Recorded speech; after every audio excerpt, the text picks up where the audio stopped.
operasi bilangan bulat itu tapi dalam cara yang menyenangkan. Nah, di sini kami ada contoh PowerPoint yang akan menjelaskan materi mengenai sistem operasi bilangan bulat.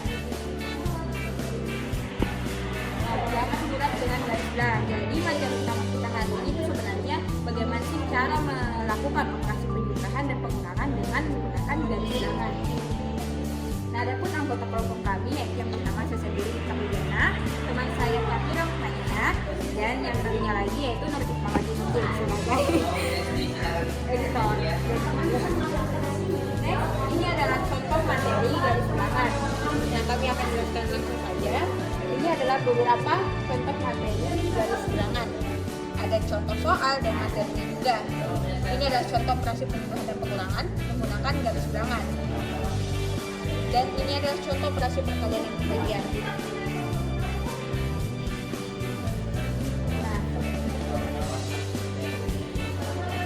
selanjutnya kita akan masuk sesi utama, yaitu sesi latihan, di mana pada sesi ini kita akan menguji pemahaman para siswa apakah mereka telah paham tentang operasi penjumlahan dan pengurangan bilangan bulat dengan menggunakan garis bilangan. Hal yang pertama yang perlu kita lakukan untuk menggunakan sistem ini yaitu pertama-tama kita perlu join dulu di website classpoint.art. Nah, ini adalah tampilannya. Di sini siswa perlu memasukkan kelas kode yang ada di ujung kanan pada slideshow. Di sini 49431, jadi kita tinggal memasukkan kodenya 431. Oke.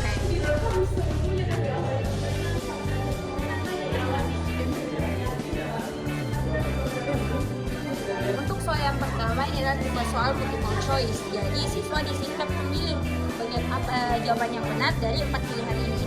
Silahkan. Nah, selanjutnya jawaban siswa itu kita dapat lihat di sini. Dan waktunya juga kita dapat dari sini. Ketika misal kita hanya memberikan siswa waktu 1 menit dan tidak sampai 1 menit, kita bisa melihat di sini submissionnya supaya siswa tidak bisa memilih. Dan ketika siswa sudah memilih jawaban, kita bisa menunjukkan jawaban yang benar. Lalu kita aktifkan fitur show correct answer. Dan setelah itu kita juga bisa melihat siapa sih siswa yang merespon pada jawaban yang benar atau pilihan C. Nah, di sini ada Fahira. Oke. Nah, ketika kita sudah melihat jawaban siswa dan kita ingin menyimpan hasil dari jawaban siswa tersebut, kita dapat menyimpannya di save for review, atau kita juga bisa menyimpannya di insert result as slide. Jadi di sini kita dapat melihat respon siswa dalam bentuk slide, dan untuk siswa yang menjawab jawabannya pun kita dapat lihat di notes di sini. Misal tadi jawaban C yang menjawab itu Fahira, dan di sini kita dapat melihat siapa siswa yang menjawab pada pilihan-pilihan tersebut. Selanjutnya itu adalah contoh untuk jawaban slideshow, dan ini adalah contoh jawabannya. Untuk jawabannya sendiri itu kita dapat memanfaatkan fitur dari PowerPoint dan animasinya. Di sini kita akan menggunakan garis bilangan untuk menunjukkan bagaimana sih pengerjaan pada soal tersebut. Di sini soalnya -5. Nah, di sini akan ada mobil yang bergerak menuju arah kiri ke -5. Selanjutnya untuk tambah 8-nya kita dapat menunjukkan siswa bahwa mobil tersebut akan bergerak ke arah kanan sebanyak 8 langkah. Dan kita dapat lihat di sini jawabannya yaitu 3. Nah, melalui fitur PowerPoint ini kita dapat menunjukkan siswa bagaimana sih cara mengerjakan garis bilangan dengan cara menyenangkan. Nah, itu adalah contoh salah satu fitur pada kelas point dengan menggunakan multiple choice. Nah, kali ini kita akan menggunakan fitur yang berbeda, yaitu short answer activity. Nah, sama yang tadi, di situ juga akan otomatis menunjukkan tampilan soalnya, dan di sini siswa dapat menulis jawaban pada soal tersebut. Silakan dituliskan jawabannya.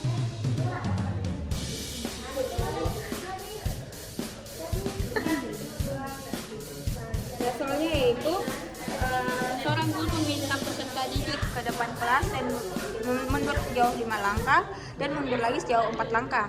Di sini Fahira menjawab -5 kurang 4 sama dengan -9. Selanjutnya ketika disubmit, jawaban akan otomatis muncul juga di sini. Nah, sama dengan langkah sebelumnya, di sini kita dapat menutup course submission ketika waktu misal sudah selesai, dan kita juga dapat menyimpan jawaban tersebut untuk server review atau insert results as slide. Nah, di sini akan seluruh jawaban siswa akan ditampilkan dalam bentuk slide seperti ini. Nah, selanjutnya adapun fitur terakhir, misal kita telah menggunakan seluruh fitur. Nah, selanjutnya untuk fitur yang terakhir, ketika kita sudah menunjukkan siswa seluruh pembelajaran kita pada hari ini, kita dapat meminta respon siswa bagaimana sih kesan dan pesan mereka mengenai pembelajaran hal ini lewat fitur Word Cloud. Jadi lewat fitur Word Cloud, sini siswa dapat menuliskan pendapat mereka mengenai pembelajaran pada hari ini. Misal di sini Fahira menulis matematika itu sangat menyenangkan. Maka jawaban di sini akan muncul. Semakin banyak jawaban, semakin banyak juga tulisan-tulisan yang akan menumpuk seperti itu. Dan sama seperti itu kita dapat menulis submission, ada submission asal juga. Nah, baiklah, itulah pembelajaran kita menggunakan media digital hari ini dengan fitur Class Point. Semoga menyenangkan dan semoga pembelajaran hari ini dapat membantu teman-teman untuk belajar matematika dengan menyenangkan. Sampai jumpa.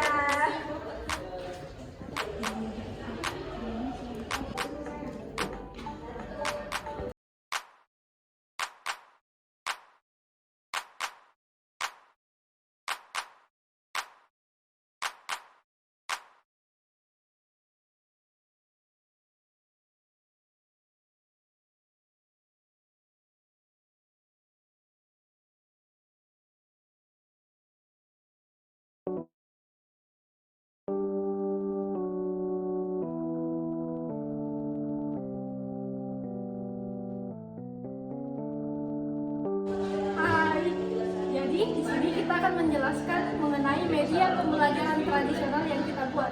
Nah, nama medianya itu dolar alias nominal dollar.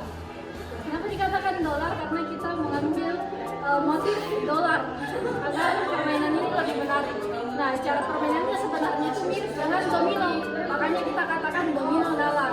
Jadi pemain pertama itu akan menurunkan kartu bebas apa saja, dan pemain selanjutnya akan menurunkan kartu lain yang senilai dengan kartu sebelumnya melalui operasi apa saja yang bisa digunakan. Jadi di sini tertera jenis pengoperasian yang bisa digunakan, bisa kurang, tambah, bagi ataupun kali.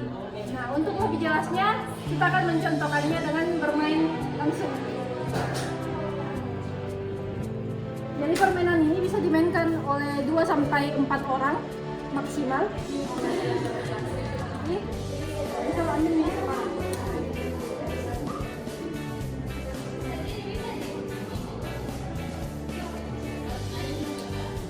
Di sini Fahira menurunkan kartu yang ada 3 dan 1.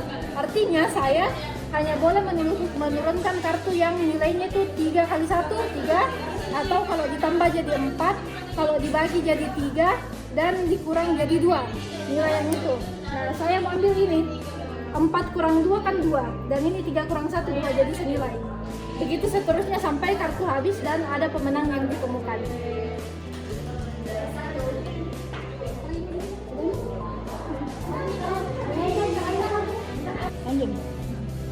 Nah, jadi karena kartu tradisional ini ada 2 tipe, yang tipe pertama itu angkanya langsung kelihatan, jadi bisa langsung dioperasikan. Nah, tipe yang kedua, ya di salah satu sisinya ada yang bertanda kurung, artinya operasi itu yang di sini harus dikerjakan terlebih dahulu sebelum dioperasikan dengan angka di sebelahnya. Nah, misalnya kan tadi saya menurunkan kartu 4 dan 2. Nah, akhirnya silakan keluarkan kartu yang senilai dengan ini.